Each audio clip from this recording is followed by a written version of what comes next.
clarity from LeeCamp.net.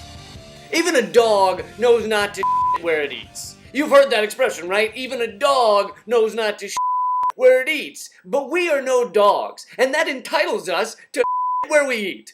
What we're doing with genetically modified organisms, or GMOs, is where we're eating.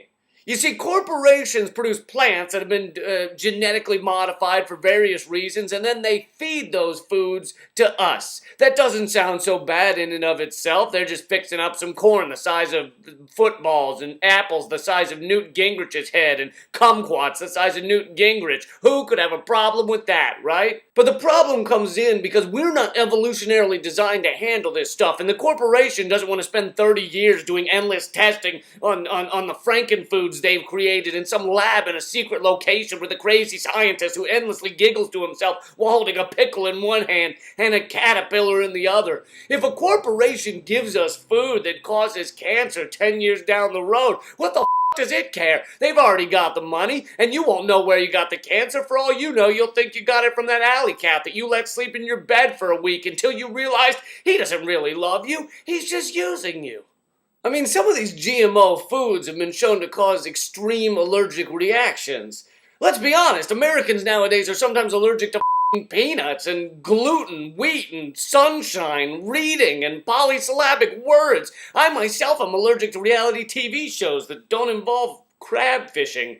So just imagine how allergic some of us could be to something like pesticide-resistant soybeans. In order for this to make sense, there would have to be intense testing and extreme regulation. Instead, they basically ask a few rats how they're feeling after downing a half-dozen soy dogs and then leave the rest to the EPA and the FDA. But as many of you know, the EPA will tell you it's safe to suck on smoldering asbestos, and the FDA will approve anything that has its own lobbyist. It doesn't give a what? With a good enough lobbyist, the FDA would approve kryptonite-laced as a children's breakfast cereal. Not to mention, GMO seeds leave farmers indebted to multinational corporations, fuck up the biodiversity, enslave already impoverished nations, and have been shown to cause health problems to animals because animals know not to where they eat, but they don't know not to genetically modify what they eat. That's our job. That's your moment of clarity from LeeCamp.net. Coming up this week on the Moment of Clarity podcast, comedian Jimmy Dore and Janine Garofalo, as well as music from Lillian's Rose. Check it out. It's Moment of Clarity on iTunes for free, or LeeCamp.net, also free. And there's an Android app as well. So check those out and keep fighting. Thanks. I know about y'all and what you believe. I believe this right now, right here.